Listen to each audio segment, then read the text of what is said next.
या नोव्हेंबरमध्ये आमचं सरकार बसणार आहे आणि नोव्हेंबरमध्ये सरकार बसल्यानंतर ही सगळी कामं जी आहेत आम्ही स्टॉप पेमेंट करणार आणि सखोल चौकशी करणार. मग मागचे म्युनिसिपल कमिशनर असतील किंवा कुठचेही अधिकारी असतील किंवा कुठचाही मिंदे सरकारमधला मंत्री असेल, त्यांना आम्ही जेलमध्ये टाकल्याशिवाय थांबणार नाही, कारण ही मुंबईची लूट सुरू आहे.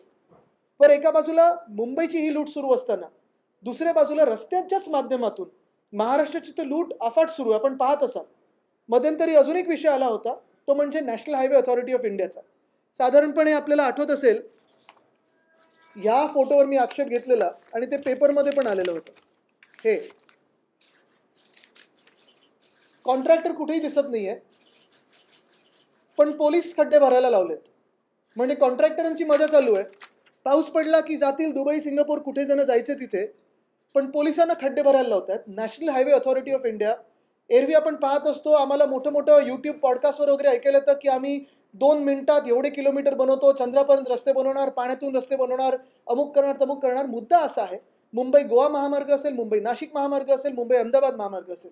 हे तिन्ही रस्ते national highway authority of India म्हणजे केंद्र सरकारच्या अखत्यारीतले आहेत. एवढा महाराष्ट्र द्वेष कशासाठी आहे? मागच्या वेळी देखील आमच्या चाकरमान्याने हा विषय काढला होता, की गणपतीसाठी आम्ही जेव्हा गावी जातो, कोकणात जातो, तेव्हा खड्डेच खड्डेत, रस्ता दिसत नाहीये. आम्हाला सांगितलं होतं, की हे खड्डे आता डिसेंबरपर्यंत जातील आणि चांगला रस्ता बनेल.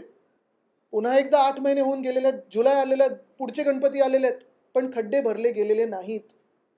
आणि तिसरीकडे जसं NHAIचा हा गोंधळ सुरू आहे. मी गडकरी साहेबांना तर विनंतीच करीन, की तुम्ही येऊन खास करून हेलिकॉप्टर असेल किंवा रस्ता असेल, तुम्ही गाडीने तरी जाऊन पहा, की किती खड्डे ह्या 3 महामार्गांवर पडलेले आहेत.